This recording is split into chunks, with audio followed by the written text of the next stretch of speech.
Les éditions Télème présentent un enregistrement intégral de Réputation de Lex Crusher, lu par Sandra Poirier. Pour Jane Austen. Pardon, Jane. Chapitre 1. Comme dans la plupart des histoires dignes d'intérêt, tout avait débuté lors d'une fête. Mais cette fête-là n'avait absolument rien de somptueux. Le dîner avait été beaucoup trop frugal. L'altiste chargé de les distraire martyrisait son instrument. Les bougies étaient si rares, non par souci d'économie, mais en raison d'une piètre organisation, que les pièces, plongées dans la pénombre, en devenaient dangereuses.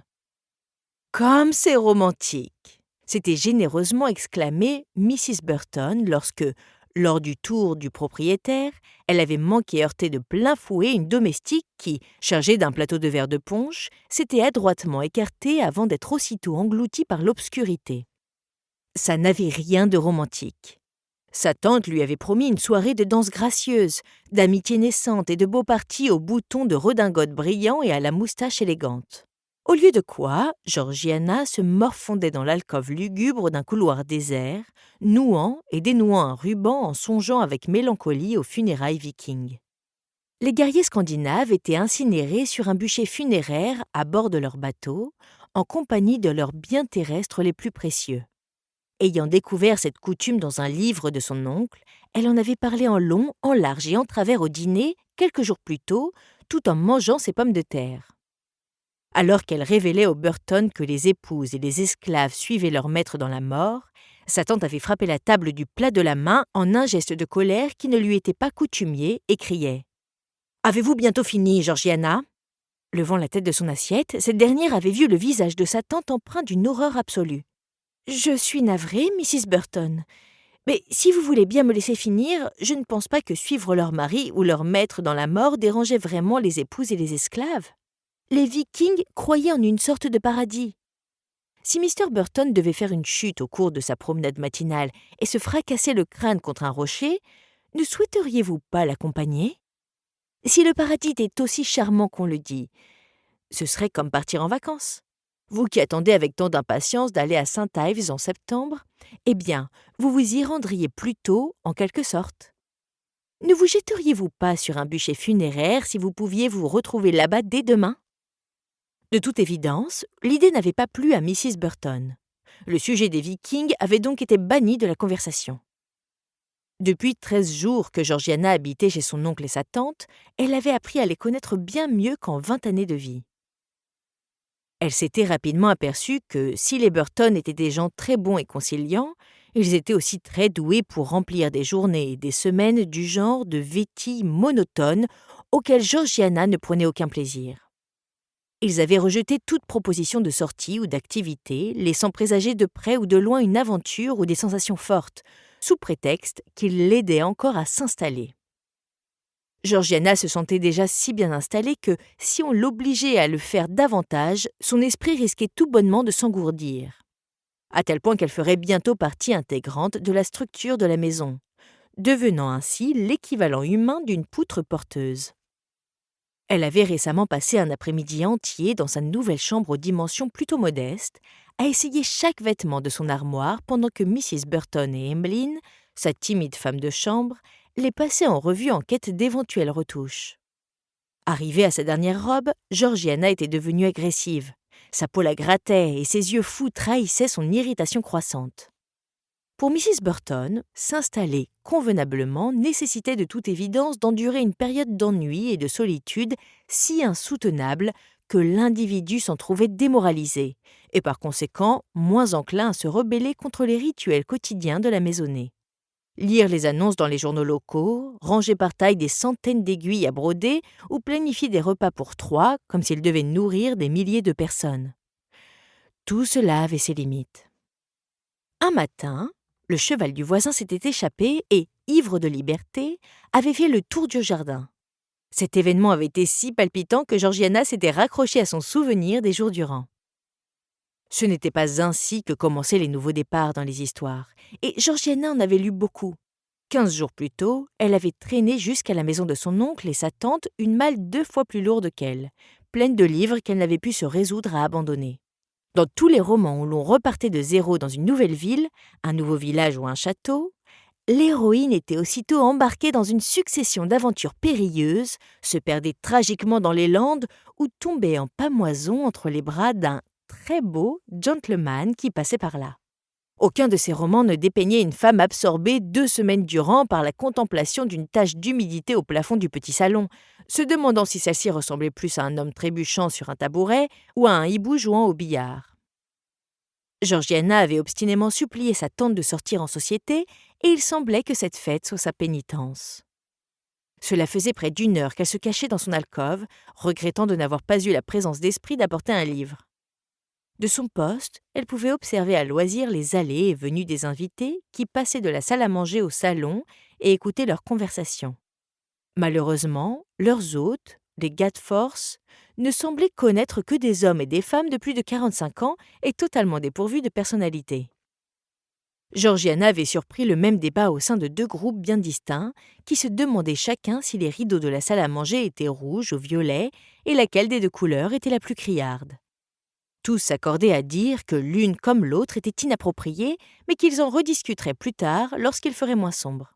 « Ils sont prunes », marmonna Georgiana dans sa barbe, tendant la main pour prendre son verre tandis que le dernier groupe d'experts en draperie s'éloignait d'un pas tranquille. Faux. Ils sont lits de vin. La réponse lui soufflait si près de son oreille que Georgiana renversa son verre sous le coup de la surprise. Elle sentit le punch imbuvable de Mrs. Gadforth imbiber aussitôt sa robe et son jupon alors qu'elle se retournait pour identifier l'auteur de ces mots. L'alcôve dans laquelle Georgiana s'était installée se trouvait derrière l'une des nombreuses colonnes grecques en plâtre. Apparemment, quelqu'un d'autre s'y était réfugié depuis un moment sans que Georgiana s'en soit rendu compte. Elle entendit un froissement de jupe, vit une main gracile se poser sur les cannelures, puis, sans réfléchir, se décala afin de laisser l'intrus se glisser à côté d'elle. Dans la pénombre, elle distingua la silhouette menue d'une personne à la peau sombre, dotée d'une épaisse chevelure noire et bouclée soigneusement relevée sur le dessus de la tête.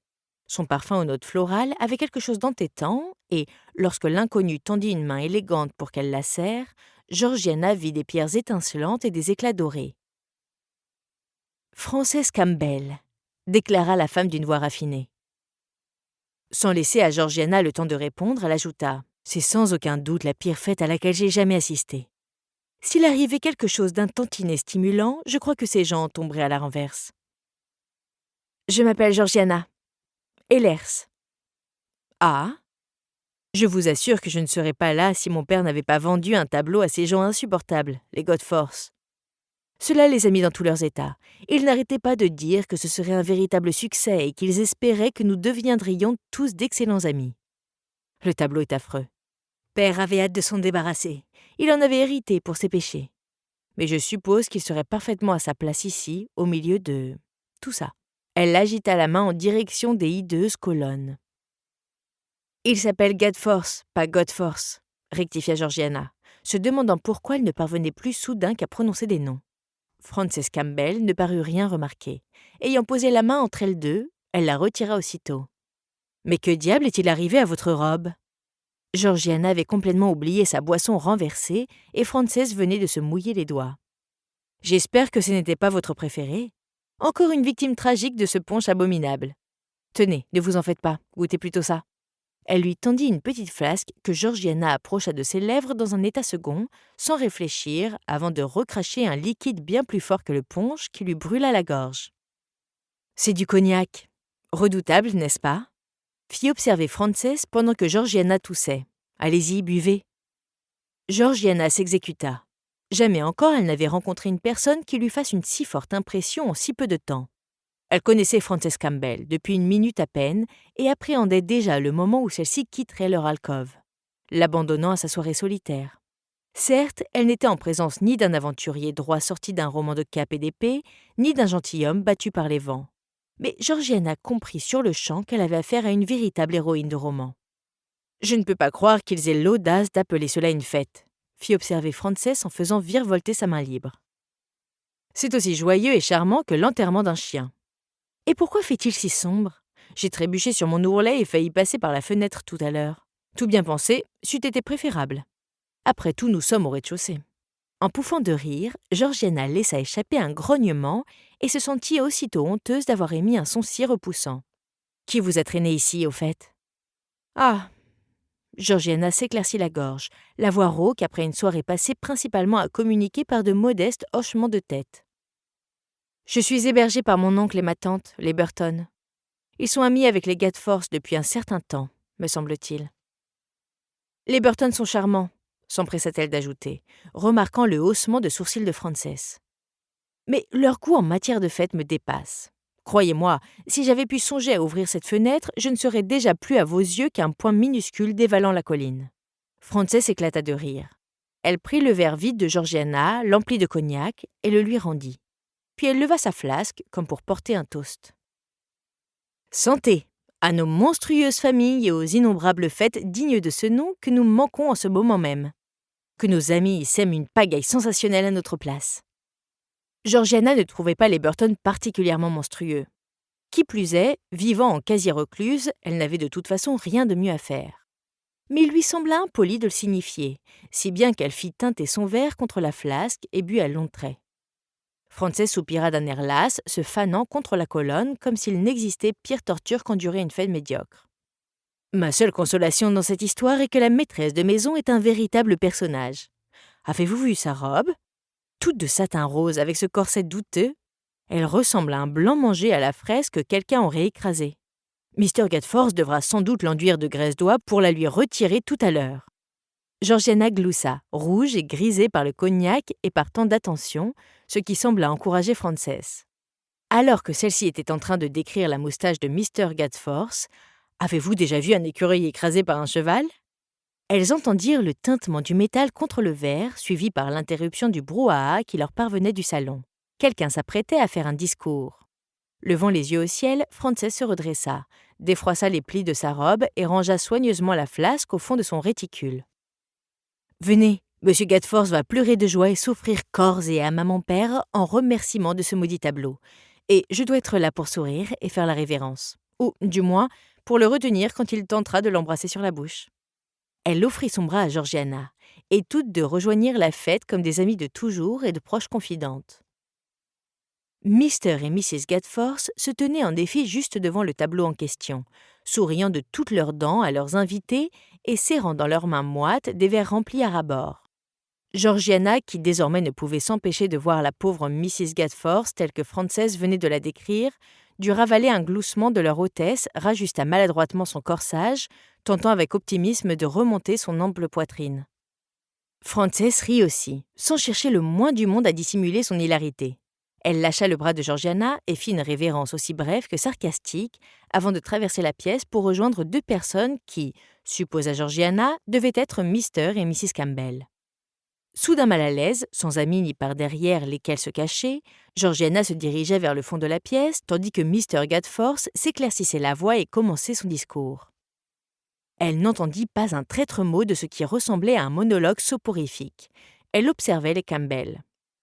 Le père de Frances était un bel homme, grand, pâle, les épaules larges, ses cheveux sombres et sa moustache étaient soigneusement peignés. Il avait une allure imposante, presque militaire, et arborait un petit sourire qui, s'il trembla légèrement lorsque la voix de Mr. Gadforth se fit plus forte et plus enthousiaste, ne faiblit jamais. Son épouse, également grande et remarquable, était aussi frêle que lui était bien bâtie, et avait la peau très noire. Georgiana songea qu'elle devait être originaire d'Afrique, ou peut-être des Antilles, en tout cas d'un endroit bien moins gris que l'Angleterre. Au premier abord, personne ne semblait lui prêter attention. Mais en y regardant de plus près, Georgiana remarqua quelques mètres plus loin un gentleman qui ne pouvait s'empêcher de regarder Mrs. Campbell. Un domestique qui passait avec des boissons sur un plateau la fixait sans détour. Elle était vêtue d'une somptueuse soie bleu marine et ses épaisses boucles noires étaient coiffées et maintenues en place de façon experte. Quant à son collier, il ne pouvait échapper à personne qu'il était serti de véritables diamants. Si impressionnants que soient ses parents, ni l'un ni l'autre n'arrivait pourtant à la cheville de Frances. Georgiana la voyait très bien à présent, car Mrs. Gadforth avait concentré dans cette pièce toutes les bougies dont elle disposait. La robe de Frances, de coupe simple mais ornée de bijoux, semblait scintiller à chaque mouvement. Le lustre de ses joues évoquait sans doute une mine radieuse et juvénile, si l'on ignorait qu'il était dû à de copieuses quantités de cognac. Ses yeux, bruns dorés, auxquels l'ambre foncé de sa peau apportait un éclat exceptionnel, pétillaient comme si elle venait de penser à une chose incroyablement drôle. Tout, des rubans dans ses cheveux à sa posture impeccable, témoignait d'une fortune inimaginable et de l'élégance naturelle qui allait avec. Georgiana se sentit aussitôt indigne d'une si bonne compagnie.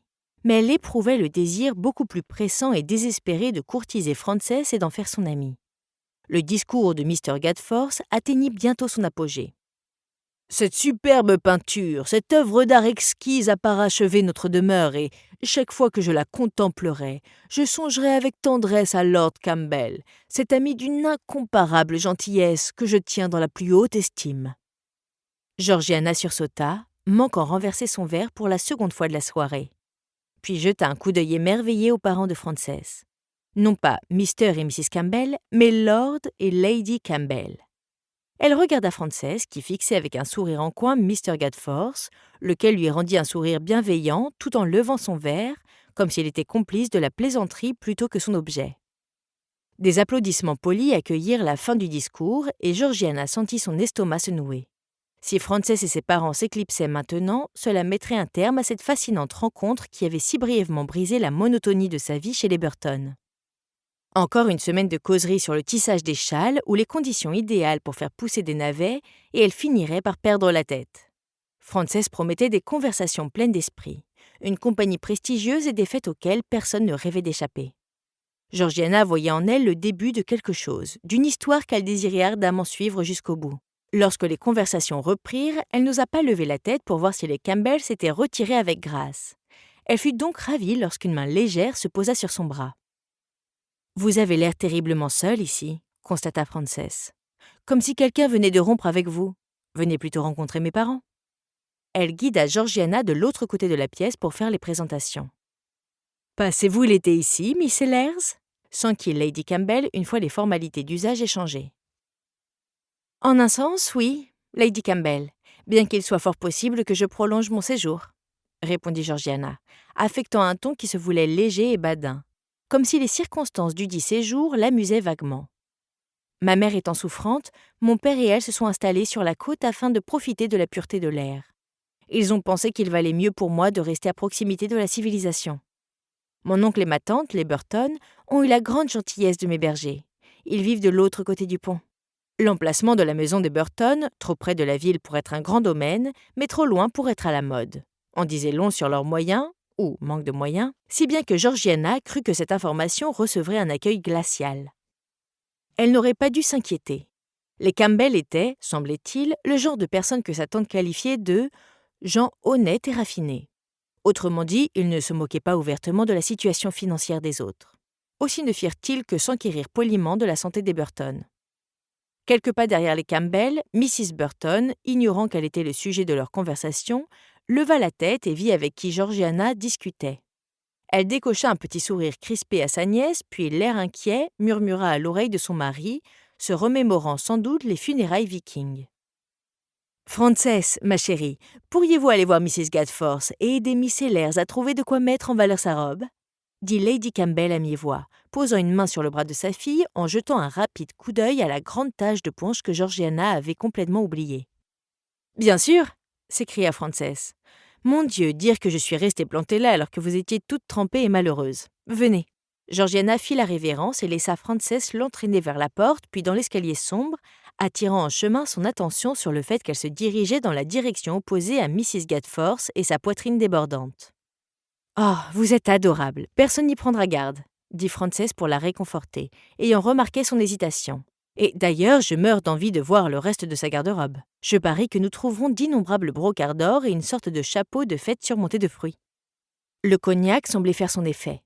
Georgiana, qui envisageait très sérieusement de protester, se surprit à suivre Frances de bon gré. Bras dessus, bras dessous, elles partirent donc à la recherche de la garde-robe. Dans la pénombre, c'était plus facile à dire qu'à faire. Pourtant, Frances finit par tirer d'un coup sec sur la bonne porte et battit joyeusement des mains.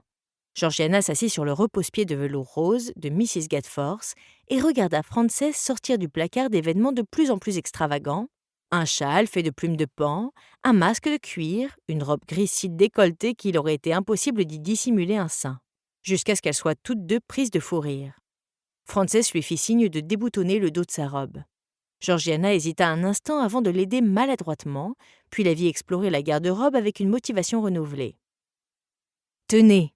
dit Frances, lui arrachant des mains la flasque que Georgiana ne se souvenait pas d'avoir prise. « Essayez ça !» Elle lui lança un amas de tissu impossible à identifier puis quitta la pièce. Georgiana l'examina un moment.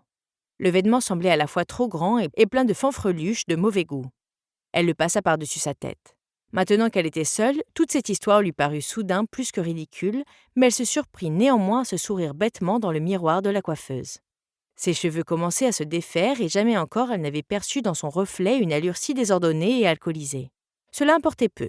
Après des semaines de solitude, elle avait enfin droit à quelques moments simples et fantaisistes en compagnie d'une amie. Même si pour l'instant cette amitié toute neuve consistait essentiellement à se moquer d'un couple replet d'âge moyen. « Mrs. Gadforth, vous êtes tout simplement délicieuse !» lança Frances d'une voix grave au moment d'entrer dans la pièce. Georgiana éclata de rire en voyant Frances imiter avec brio le malheureux époux de leur hôtesse. Elle avait déniché une jaquette et un haut de forme bien trop grands pour elle qu'elle devait tenir en marchant, sous peine de se retrouver nue. « Oh, Mr. Gadforth, espèce de fripon !» répliqua Georgiana d'une voix de fausset. « Dévorez-moi comme vous dévorez vos clafoutis !»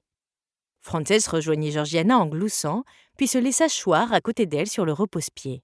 Elles continuèrent à rire à gorge déployée pendant que Georgiana aidait Frances à se dessiner une moustache de guingois à l'aide du col de Mrs. Gadforth. Une fois convenablement grimée, Frances retira une de ses bagues et la glissa en guise d'alliance au doigt de Georgiana. « Mr. Gadforth, à côté de ce tableau, vous êtes une véritable œuvre d'art. »« Oh, merci, Mrs. Gadforth, et permettez-moi de vous dire à quel point j'admire les formes vaguement pornographiques des arbres que vous avez fait tailler dans le jardin. » Ce fut ainsi, assis sur le repose-pied, à se déclarer leurs profonds sentiments matrimoniaux, que Lady Campbell les découvrit. Georgiana se figea dès que la porte s'ouvrit, soudain si honteuse et horrifiée qu'elle pensa se liquéfier sur place. À sa grande surprise, Lady Campbell ne semblait pas fâchée, mais simplement fatiguée. « Lavez-vous le visage et allez chercher votre cape, Frances », ordonna-t-elle à mi-voix. « Votre père dit que c'est l'heure de partir. » Sur ce, elle tourna les talons et quitta la pièce sans ajouter un mot. Georgiana, à la mine déconfite, regarda Frances, s'attendant à voir la même émotion reflétée sur son visage. Au contraire, Frances paraissait exaspérée. Et voilà, dès qu'on s'amuse un peu, il faut qu'elle gâche tout. Elle est d'un ennui. Frances retira son déguisement et se rhabilla. Georgiana, le visage rouge pivoine, passa la robe à fanfreluche de Mrs. Gadforth par-dessus sa tête et la rangea soigneusement dans l'armoire. Frances, elle, laissa la jaquette de Mr. Gadforth par terre, en vrac, s'en éloigna comme si elle n'y avait jamais touché et récupéra sa bague. « J'espère vous voir à la prochaine en tout cas. » Elle salua Georgiana d'un mouvement de la main, puis se dirigea vers la sortie. « Ce fut un plaisir, Miss Ellers, » ajouta-t-elle. Seule de nouveau, Georgiana ramassa la pile de vêtements abandonnés et entreprit de les remettre à leur place. Au moment où elle dévalait l'escalier, se demandant ce que Frances avait voulu dire par « la prochaine », elle tomba sur les Burton. « Qu'étiez-vous en train de faire, Georgiana » s'exclama Mrs. Burton. « Pourquoi êtes-vous si rouge ? Avez-vous fait une chute ? Êtes-vous souffrante ?»« Pas du tout, je vais bien, » répondit Georgiana. Elle toucha son visage du dos de la main et s'aperçut qu'il était brûlant. « Eh bien, venez, » dit Mrs. Burton, l'observant d'un air méfiant. « Votre oncle a mangé un raisin gâté et ne se sent pas bien du tout. Nous rentrons. » Chapitre 2. La maison des Burton ne comptait pas beaucoup de pièces et aucune n'était particulièrement somptueuse. Mais selon Georgiana, ce dénuement était compensé par une bibliothèque confortable et bien garnie qui donnait à l'ouest et bénéficiait, le soir, des derniers rayons du soleil. La demeure avait un aspect miteux contre lequel Mrs. Burton guerroyait constamment, qu'il s'agisse des bulles dans le papier peint impossible à lisser ou des coups dans les meubles impossibles à polir. La bibliothèque n'était pas épargnée. Pourtant, Georgiana n'avait pas l'impression que cette pièce en pâtissait. Elle avait pris l'habitude de s'y retirer tous les soirs après dîner, s'installant pour lire des heures entières dans le fauteuil de cuir craquelé de son oncle, et, bien que Mrs. Burton l'implore souvent de la rejoindre dans le salon afin de prendre part à des activités ennuyeuses à mourir, comme broder de petits chatons rondouillards sur des coussins, on la laissait généralement tranquille. Lorsqu'elle avait emménagé chez les Burton, elle avait tenté d'interroger son oncle au sujet de sa collection d'ouvrages, qu'il semblait à présent avoir tout à fait renié en faveur des innombrables journaux derrière lesquels il aimait à se cacher. La réponse qu'elle avait reçue, « Ah oui, des livres », l'avait laissé sur sa faim. Avant de prendre prématurément sa retraite, Mr. Burton avait été avocat et Georgiana se demandait souvent s'il avait épuisé une vie entière de mots au cours de sa carrière, n'en ayant gardé que très peu pour ses vieux jours. Elle avait donc entrepris d'explorer seule le contenu de la pièce. Chez ses parents, elle avait soigneusement constitué sa propre collection qui faisait pâle figure en comparaison des innombrables étagères occupant presque chaque mur du reste du foyer, ainsi que du bureau qui abritait la bibliothèque personnelle de son père. Leur petite maison se trouvait sur le domaine du pensionnat relativement prétentieux où enseignait ce dernier. Ainsi, chaque fois que Georgiana le désirait, elle n'avait qu'à fournir à son père une liste d'ouvrages et il les lui rapportait de la bibliothèque de l'école. Ses parents eux-mêmes étaient de grands lecteurs. Le soir, souvent, longtemps après avoir terminé leur dîner, ils restaient assis à table pour débattre avec passion de style littéraire ou de prédilection exagérée de tel ou tel auteur pour les mots composés ou les phrases mal construites. Georgiana n'avait le droit d'emprunter des livres qu'avec leur permission expresse. Des traces de doigts tachés d'encre avaient un jour été retrouvées sur une première édition d'une valeur inestimable, et il ne lui avait jamais vraiment pardonné l'incident, alors qu'elle n'était âgée que de 4 ans à l'époque. Se remémorer la maison, le bureau, les livres attristaient Georgiana. Leur foyer n'était plus, et ses parents étaient sans doute occupés à discuter ponctuation tout en profitant d'une brise fraîche venue de la côte, loin de leur fille. Lorsqu'ils avaient commencé à parler sérieusement de déménager, elle avait décidé de ne pas s'apitoyer sur son sort ni de songer qu'on l'abandonnait, l'oubliait ou la délaissait. Ses parents avaient toujours été des gens extrêmement pragmatiques. Or, sa mère souffrait de migraines chroniques depuis si longtemps et sans aucune amélioration qu'un changement drastique semblait la solution la plus logique.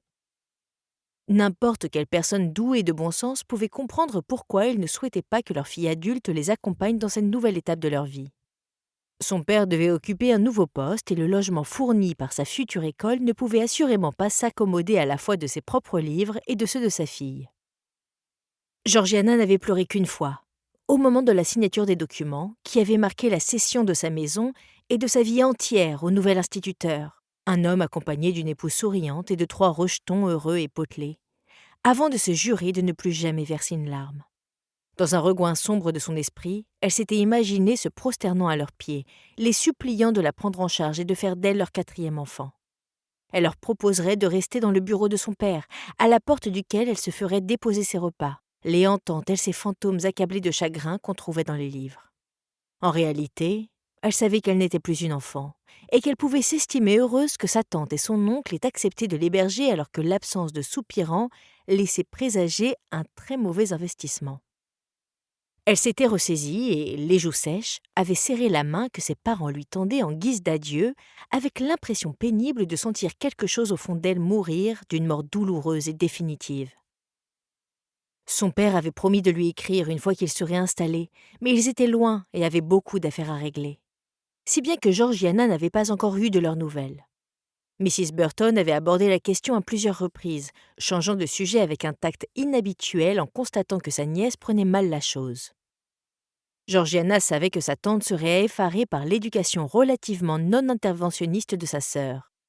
Même enfant, elle avait toujours été traitée en égale, comme une adulte miniature, tandis que Mrs. Burton, pour qui le rôle de tutrice était tout nouveau et qui n'avait pas d'enfant à elle, s'évertuait à lui préparer des tourtes, à arranger sa coiffure et à la réprimander pour avoir osé veiller trop tard ou marcher d'un pas trop rapide. Hélas, à défaut de pouvoir occuper son esprit à autre chose, Georgiana pensait souvent au fait que ses parents ne lui écrivaient pas. Pas davantage que ses quelques amis d'enfance, sans doute absorbés par leurs excursions estivales ou ayant peut-être déjà oublié Georgiana à présent qu'elle ne participait plus à leurs dîners ni à leurs parties de cartes. Ses parents organisaient souvent des soirées de débats académiques animés, auxquelles ils conviaient leurs collègues professeurs dont les enfants avaient été ses compagnons de toujours. Calmes, amateurs de littérature, tous étaient taillés dans la même étoffe morne. Si certains d'entre eux étaient un peu plus doués que d'autres dans l'art de la conversation, ils gaspillaient leur talent à débattre sans fin d'une subdivision bien précise de l'histoire romaine ou à tenter de détourner l'attention de leurs amis au cours de leur longue partie d'échecs afin de les pousser à commettre des erreurs irrémédiables. Un jeune homme s'était un jour laissé aller à employer le présent du subjonctif au lieu de l'imparfait du subjonctif. Cet incident mémorable était devenu le principal sujet de conversation pendant toute une semaine. Néanmoins, elle connaissait ces personnes depuis l'enfance et leur silence la peinait. Lorsqu'elle ne concoctait pas de minutieux châtiments bibliques pour les punir de l'avoir ainsi ignoré, Georgiana se divertissait comme elle le pouvait. Elle mangeait trop de pain, se promenait sur les sentiers et dans les bois voisins quand le temps le permettait, puis s'isolait dans la bibliothèque avec un exemplaire défraîchi de Robinson Crusoe ou un roman d'Anne Radcliffe. Ces livres avaient beau lui procurer quelques réconforts et distractions, Georgiana avait atteint la limite encore jamais franchie de son amour de la littérature. Après de longues heures de lecture, elle posait son ouvrage, regardait autour d'elle en quête d'une autre source de divertissement, puis le reprenait à défaut d'avoir trouvé compagnie plus stimulante. Jamais les Burton ne la laisseraient sortir seule. Leur maison se situait à 20 minutes de calèche de la ville, une distance non négligeable, si bien qu'ils ressentaient rarement le besoin de s'y rendre. La plupart du temps, ils se contentaient de rester assis chez eux ou dans le jardin, à regarder Georgiana perdre la raison. Quelques jours après la fête des Gadforth, Georgiana rejoignit sa tante, qui recevait de la visite dans le petit salon encombré aux murs couleur blé, à l'avant de la maison. Leur voisine, Mrs. Clenaghan, qui vivait dans une bâtisse presque identique à quelques centaines de mètres de là, était âgée, irascible et sujette à des explosions de colère prolongées au sujet de choses tout à fait anodines. Loin d'être la compagne idéale aux yeux de Georgiana, il n'en demeurait pas moins que son franc-parler et son inépuisable collection de ragots rendaient sa compagnie à peu près tolérable. Et même parfois presque amusante. La plupart des malheureuses victimes de ces histoires étaient des amies et connaissances des Burton qui n'intéressaient pas Georgiana. Elle s'employa donc un moment à laisser courir ses doigts le long du revêtement effiloché du fauteuil dans lequel elle était assise et à compter les poils de moustache de Mrs. Clenaghan. Alors qu'elle prenait le thé, la mention du nom Campbell lui fit aussitôt dresser l'oreille. Leur Benjamin leur cause beaucoup d'ennuis, d'après ce que j'entends. Une demoiselle frivole, perturbée, sujette aux crises d'hystérie. Un bon soufflet lui ferait du bien, mais hélas, il paraît que les gifles se démodent. L'été dernier, Mr. Grange, vous savez, celui qui a un goitre et seulement 2 paires de bottes. Eh bien, Mr. Grange affirme l'avoir vu dans son vieux moulin avec ses énergumènes qu'elle fréquente et ils étaient... Elle se pencha en avant comme par crainte qu'on surprenne ses propos dans cette pièce déserte avant d'ajouter « à moitié nus ». Mrs. Burton parut horrifiée. Georgiana, imaginant aussitôt Frances dévêtue, rougit jusqu'aux oreilles. « Oui, ma chère, vous pouvez rougir », poursuivit Mrs. Clenaghan, avec un air plus que satisfait. « Les Campbell sont une famille particulièrement ancienne et extrêmement importante. Lord Campbell est un militaire d'une excellente lignée. Il se rendait souvent aux Antilles pour affaires, me semble-t-il, et c'est à l'occasion d'un de ses voyages qu'il est revenu avec Lady Campbell. Je vous laisse imaginer le scandale que cela a causé à l'époque. Depuis le temps, les gens se sont habitués, mais sa propre famille lui aurait coupé les vivres s'il n'avait pas déjà hérité. À mon humble avis, ils ont trop d'argent pour une seule famille. J'aurais honte d'être aussi riche. Leur demeure Longview est magnifique. Aucune maison du comté ne soutient la comparaison. Pourtant, j'ai la réputation d'être assez difficile à charmer. Je n'ai jamais vraiment eu beaucoup d'estime pour Lady Campbell. Contrairement aux autres, je ne me suis jamais vraiment remise du choc provoqué par son apparence. Pourtant, il paraît qu'ils ont toujours organisé des fêtes et des dîners des plus extravagants. Personnellement, je trouve les fêtes plutôt vulgaires et je n'y ai heureusement jamais été invitée, mais quoi qu'il en soit, ils semblent en organiser moins ces derniers temps.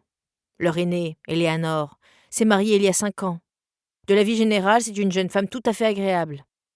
Frances Campbell doit avoir votre âge, Miss Sellers, voire 1 ou 2 ans de plus. Quel dommage qu'elle semble si disposée à causer leur perte. Avoir un tempérament plus joyeux que le vôtre n'entraîne pas forcément la ruine, Mrs. Clenaghan, fit remarquer Georgiana sur un ton plus mordant que nécessaire. Mrs. Burton lui lança un regard réprobateur. « Ah » repartit Mrs. Clenaghan. Plissant les yeux, elle dévisagea Georgiana et se pencha en avant dans le fauteuil favori de Mrs. Burton. De toute évidence, elle s'amusait beaucoup. « C'est une amie à vous, Miss Sellers ?» Georgiana et Miss Campbell ont fait connaissance la semaine dernière lors d'une fête, intervint Mrs. Burton, agitée. Elles ne sont pas amies, et d'ailleurs je suis sûre que si Georgiana avait été témoin de quelque comportement inconvenant de la part de Miss Campbell, elle aurait eu le bon sens d'y mettre un terme, avec tact, bien entendu, mais promptement. Georgiana songea, un peu coupable, au cognac, aux robes à fanfreluche et à l'élégante moustache dessinée au crayon noir au-dessus de la lèvre de Frances. « Vous feriez mieux de l'éviter, Miss Hellers. Il y a en ville un grand nombre de demoiselles de bonne famille dont je suis sûre que vous apprécierez la compagnie. À ce propos, je sais qu'un groupe de jeunes femmes se réunit chaque samedi pour boire le thé et jouer aux cartes. » En levant ses épais sourcils, Mrs. Clenaghan ajouta « Et elles le font tout habillées. » Georgiana se dit qu'un brin de nudité détendrait un peu l'atmosphère des parties de cartes organisées par les amis de Mrs. Clenaghan, mais elle se contenta de lui décrocher un sourire crispé. En vérité, elle aurait échangé tout le thé du monde contre quelques instants auprès de Frances. Georgiana s'était déjà repassée en boucle leur rencontre.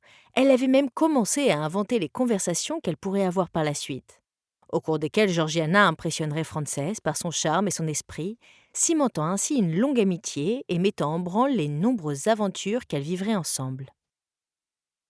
Frances lui donnerait probablement accès à toutes sortes de fêtes prestigieuses et de sorties enchanteresses, mais surtout, elle serait sa complice, sa confidente, son capitaine. Georgiana était même allée jusqu'à imaginer un frère élégant, un futur lord Campbell au tempérament affable et aux traits agréables, qu'elle pourrait épouser afin de s'assurer un lien éternel avec Frances. Tous ensemble, ils sillonneraient à cheval les landes battues par le vent. Il l'aiderait à descendre de calèche, sa main s'attardant sur la sienne un peu plus longtemps que nécessaire. Une fois mariés, ils ne feraient pas étalage de leurs richesses, prendraient de préférence de longues vacances dans des contrées lointaines et se contenteraient de 2 ou peut-être 3 maisons de villégiature.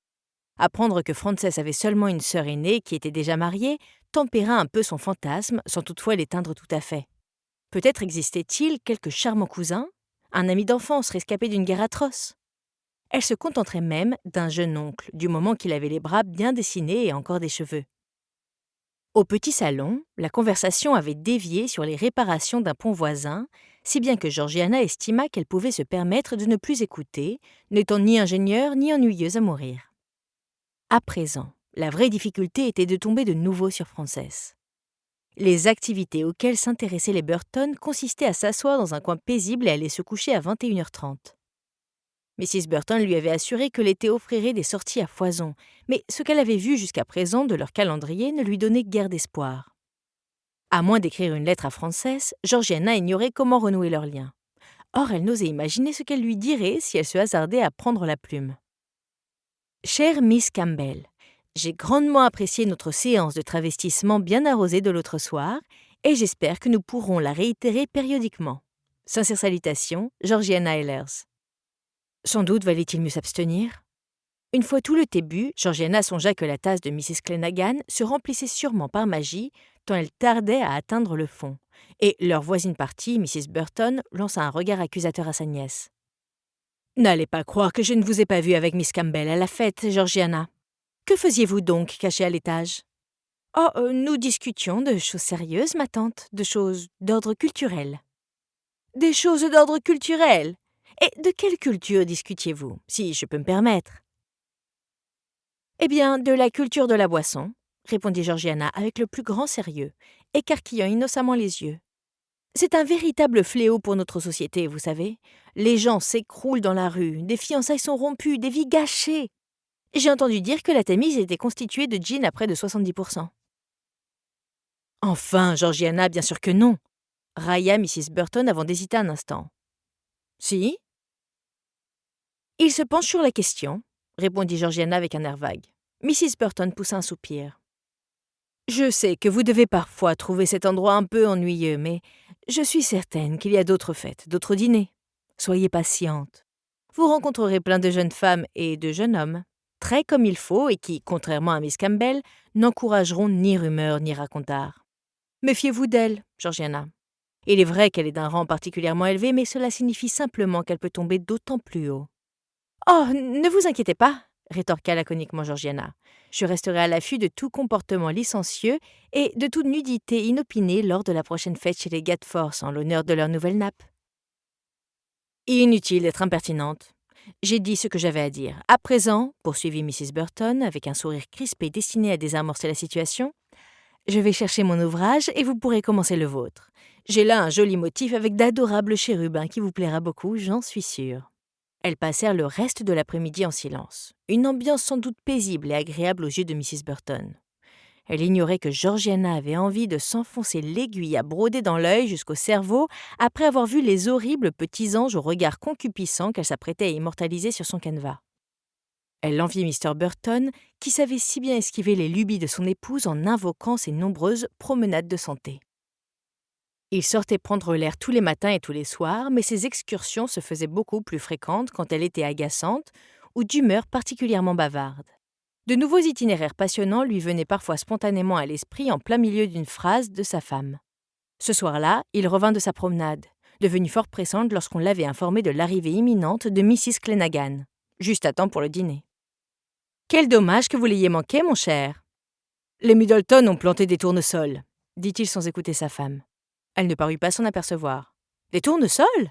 J'espère qu'ils sauront les contenir. Ces plantes sont d'un vulgaire. Quand elles sont trop grandes, elles me font penser à des voyeurs qui vous observent par-dessus le mur. » Georgiana tenta d'ignorer cette remarque et de continuer à manger en silence, en vain. Elle posa son couteau et sa fourchette. « Croyez-vous que les tournesols soient les fleurs les plus lubriques de toutes, mon oncle ?» Mr. Burton s'étouffa avec sa bière et mit un certain temps à s'en remettre. Georgiana le dévisageait d'un air interrogateur. « Sans doute », finit-il par répondre. « Il existe d'autres fleurs que je trouve tout aussi agressives, » insista Mrs. Burton en frémissant. « Elles ont quelque chose de très grossier. »« Je suis d'accord, » renchérit Georgiana avec nonchalance, reprenant ses couverts pour s'attaquer à son poulet. « On devrait les interdire. »« Les interdire ?» répéta Mr. Burton, horrifié. « Interdire les fleurs ? Le plus grand triomphe de la nature ?» Georgiana feignit de réfléchir mûrement à la question. « Ou du moins à les tailler, afin de leur donner des formes plus convenables. »« Oui, je pense que ce serait une bonne chose, » approuva Mrs. Burton, tandis que son mari la fixait bouche bée. « Un jour, j'ai vu une fleur en forme de « Georgiana !» s'écria sa tante. « Laine !»« Allons, Mrs. Burton, je me demande parfois où vous avez l'esprit. » Ils terminèrent leur repas dans un silence de plomb. Heureusement pour les Burton, Georgiana cessa bientôt de les torturer à l'heure du dîner. Quelques jours plus tard, alors qu'assise avec un livre dans la salle à manger déserte, elle humait l'odeur d'encaustique et regardait les grains de poussière danser dans les rayons du soleil, Mrs. Burton entra, brandissant triomphalement une lettre. « Est-ce mère ? Père ?» interrogea Georgiana. Se réjouissant à l'avance, elle se leva. « Oh non, ma chérie, je suis vraiment navrée, mais je suis sûre qu'ils vous écriront dès qu'ils le pourront. » Georgiana se rassit, le cœur lourd. Elle n'avait certes rien d'une orpheline miséreuse. Elle ne mendiait pas au coin des rues, pas plus qu'elle ne se préparait à combattre un ours sous-alimenté sur le pont de Londres pour gagner de quoi faire un maigre repas. Pourtant, elle aurait aimé avoir la preuve que ses parents n'avaient pas oublié l'existence de leur fille. Par ailleurs, on l'avait abandonnée dans le comté le plus ennuyeux d'Angleterre. Affronter un ours à main nue aurait pu être un changement intéressant. Mrs. Burton s'approcha de la table où elle posa la missive qui avait suscité tant d'espoir chez sa nièce. Georgiana la prit, le papier était de très bonne qualité. « C'est une invitation, » constata-t-elle, lisant aussi vite que possible. « À une fête. Qui sont les Woodley ?»« Une famille influente. Ils ont une fille de votre âge. Je n'ai pas encore eu le plaisir de faire leur connaissance, mais j'ai laissé entendre que nous hébergions une jeune demoiselle raffinée en mal de compagnie, et ils ont dû en avoir vent. » Une pensée sembla soudain lui traverser l'esprit. Elle se tordit les mains de désespoir. « Oh, nous allons avoir besoin de nouvelles robes. Et il faudra que je vérifie les chaussures de Mr. Burton. Nous n'avons encore jamais été invités à une fête pareille. Leur maison est si grande et leur roseraie immense. » Georgiana se sentit devenir fébrile. Pourtant l'espoir, la joie et l'euphorie qui l'envahirent étaient bien plus forts. Une grande maison et une roseraie immense. Voilà le genre d'endroit où l'on risquait de tomber sur la frivole et scandaleuse Miss Frances Campbell. Chapitre 3. Mrs. Burton, qui en temps normal avait déjà un vrai don pour fourrer son nez un peu partout, s'en donna à cœur joie. On commanda du nouveau tissu pour les robes, une simple mousseline ivoire qu'elle affirmait pouvoir embellir d'un peu de dentelle. On coupa du ruban neuf pour les cheveux. Le soir de la fête, Georgiana aperçut même Mr. Burton, immobile comme une statue, un journal à la main, pendant que son épouse lui taillait la moustache au ciseau à couture. Mrs. Burton palabra sans discontinuer pendant presque tout le trajet, tant et si bien que Georgiana ressentit l'envie soudaine d'ouvrir la porte de la calèche branlante et de se laisser délicatement choir sur les haies pour lui échapper. Heureusement, sa tante ayant parlé jusqu'à l'épuisement, elles purent admirer en silence la majestueuse allée qui menait à la plus grande maison que Georgiana ait jamais vue de près. Mr. Burton, à moitié endormi, resta imperturbable. Un frisson d'excitation la parcourut au moment où elle traversa le hall d'entrée animé, s'efforçant de tourner la tête centimètre par centimètre afin de ne pas donner l'impression d'être éblouie par tant de luxe. À elle seule, cette pièce était si vaste que la voir remplie d'invités tenait du miracle. 50 personnes au bas mot riaient poliment, s'éventaient, trinquaient et interpellaient, ravis, leurs amis perdus dans la foule. En haut de l'escalier courbe trônait une tapisserie gigantesque représentant quelques batailles bibliques surmontées des armoiries familiales, tandis qu'un lustre surchargé de cristal pendait au-dessus des têtes. Georgiana se demanda si les propriétaires de la maison n'étaient pas de lointains parents de Dieu. Quelque chose avait retenu l'attention de Mr. et Mrs. Burton dans l'entrée. Ils étaient sans doute occupés à compter les rosiers, et Georgiana en profita pour s'éloigner d'eux et disparaître au milieu de la foule endimanchée, acceptant un verre en chemin. Cette fête n'avait rien à voir avec l'inauguration du tableau des Gadforth, les robes de soie bruissantes étaient éblouissantes, le champagne coulait à flots et les messieurs élégamment peignés se tenaient bien droits dans leurs chemises amidonnées. Georgiana avait mis 3 heures à s'habiller et à se préparer pour la soirée. Emmeline, la femme de chambre, avait veillé à ce que chaque mèche soit épinglée exactement au bon endroit, chaque ruban noué et dissimulé avec soin, puis lui avait adressé un sourire timide dans le miroir une fois le travail accompli. Georgiana ne trouvait pas son reflet particulièrement captivant. Elle savait qu'elle avait les cheveux d'un châtain trop terne, le visage pâle, grossièrement constellé de taches de rousseur, mais elle avait fait un effort et trouvait le résultat aussi avenant que possible. Malgré tout ce temps passé à se préparer, la maison des Woodley l'intimidait tant que Georgiana eut l'impression qu'on l'avait parée de vieux torchons. Elle ne cessait de tirer sur sa robe et de tripoter ses cheveux, ce qui produisait sans doute l'effet inverse de celui escompté, la décoiffant encore davantage. En réalité, personne ne lui accordait la moindre attention, ce qui ne l'empêchait pas d'imaginer que tous la toisaient d'un air critique. Quelqu'un risquait de s'écrier à tout moment. « Oh, mon Dieu, une pauvre petite marchande d'allumettes !» avant de jeter quelques pièces à ses pieds. Georgiana emprunta un long couloir jalonné d'imposantes peintures à huile et de bustes de marbre à la mine constipée. Lorsqu'elle trouva enfin la grande salle de bal, elle en fit le tour, évitant prudemment danseurs et noceurs. Il y avait dans cette pièce plus de beaux jeunes hommes et femmes qu'elle n'en avait jamais vus de toute sa vie, et à la lueur des bougies, ceux-ci paraissaient incandescents. Il était difficile de les regarder un par un car ils se fondaient dans une masse de mains élégantes effleurant des poignets gantés, de talons polis cliquetant sur le sol de marbre et de bouches bien élevées se baissant pour murmurer au creux de délicates oreilles rosissantes. Chaque personne présente semblait d'une manière ou d'une autre avoir de l'importance. Aucune ne paraissait s'être jamais ennuyée plus de 10 secondes dans sa vie. Georgiana avait l'impression d'être une affamée venant de tomber sur un festin. Quelques invités la saluèrent poliment d'un signe de tête et elle leur rendit leur salut avec timidité. Alors qu'elle songeait qu'elle devrait bientôt faire demi-tour pour rejoindre les Burton, elle aperçut soudain Frances. Debout, près des porte-fenêtres ouvertes, dans la lueur du candélabre, elle semblait encore plus magnifique que lors de leur rencontre. Ce soir-là, elle dépérissait dans le corridor sombre et morne des Gadforth. À présent, dans son élément, elle rayonnait, toute vêtue d'or et de vert pâle, un verre de vin oscillant négligemment au bout de ses doigts. Elle était en pleine conversation avec un groupe de jeunes gens si beaux et si bien vêtus que Georgiana craignait de les aborder, et encore plus de leur parler, de peur de les offenser. En proie à l'angoisse subite des indécis, Georgiana s'apprêta à rebrousser chemin. Elle avait l'intention de faire à nouveau le tour de la pièce pour se ressaisir avant de les accoster. C'est alors qu'elle entendit Frances l'appeler. Elle avait à peine élevé la voix, pourtant les 3 syllabes de son prénom fendirent le brouhaha de la foule et de la musique et atteignirent aussitôt ses oreilles, comme un sifflement, celle d'un chien. Le visage rouge et le cœur battant, Georgiana s'approcha du groupe. « Mais qui voilà ?» lança Frances, paraissant sincèrement ravie. « Mon épouse d'autrefois !» Georgiana fut présentée à chacun à tour de rôle. Miss Cecily Dugrey était grande, pâle et excessivement belle, avec des yeux bleus jacinthes et une bouche délicate et pulpeuse. Elle faisait songer à un alezan doré. Miss Jane Woodley, dont la famille avait organisé la fête, était petite, plus brune et plus quelconque, un peu trapue. Elle avait les traits bien plus marqués que Miss Dugrey et serra sans conviction la main de Georgiana avec un air circonspect. Des deux jeunes hommes présents, le premier, un certain Mr. Jonathan Smith, l'accueillit avec enthousiasme, remettant en place la mèche blond vénitien qui était tombée devant ses yeux souriants lorsqu'il s'était penché pour lui baiser la main. Le second, Mr. Christopher Crawley, qui arborait une moustache bien cirée et une tenue d'un écarlate plutôt criard, lui lança un clin d'œil qui la surprit au point qu'elle faillit en oublier sa révérence. Il lui rappela un pirate dont elle avait lu la description dans un livre, et elle se sentit un peu mal à l'aise, comme s'il s'apprêtait à brandir une épée et à la dépouiller de ses épingles à cheveux. Jusqu'à présent, pas un seul ne semblait enclin à s'offenser de sa présence. Ils reprirent aussitôt le fil de leur conversation.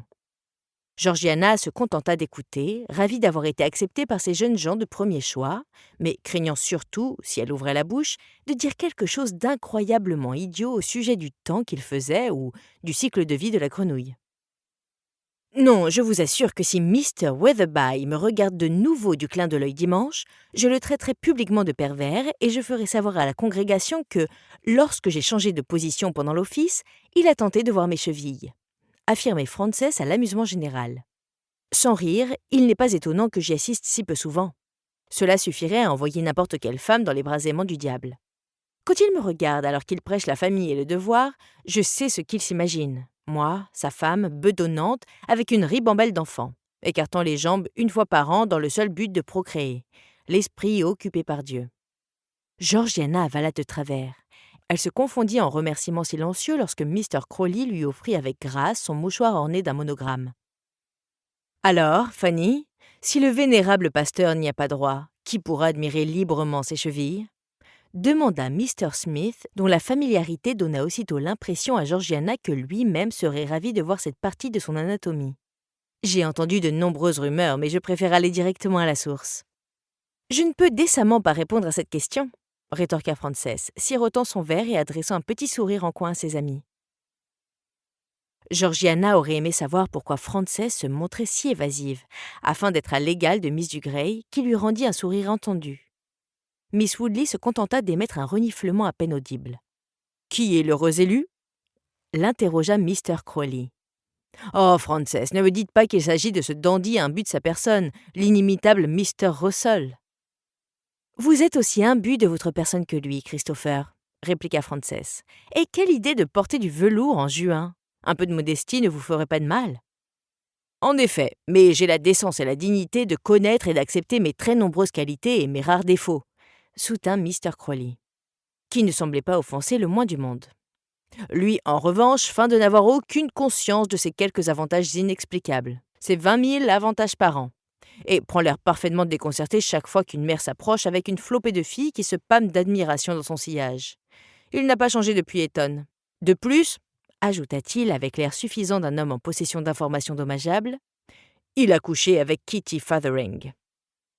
Les demoiselles hoquetèrent en chœur. Georgiana sentit ses yeux s'écarquiller et s'évertua à leur rendre leur forme initiale.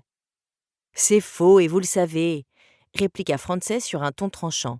Kitty Feathering s'est sans aucun doute écroulée ivre-morte dans l'étable de son père, où elle a dormi amoureusement blottie contre un poney tout à fait charmant, convaincue que celui-ci était Jérémia à cause de la couleur de son toupet. « Et de l'odeur !» renchérit Mr. Crawley en levant son verre. « Vous devez nous trouver fort ennuyeux, Miss Hellers, à parler ainsi de personnes que vous ne connaissez pas, » dit Mr. Smith. Mr. Russell vit la moitié du temps dans une ville monotone des Midlands, mais il vient chasser et passe généralement l'été ici avec sa cohorte et sa famille.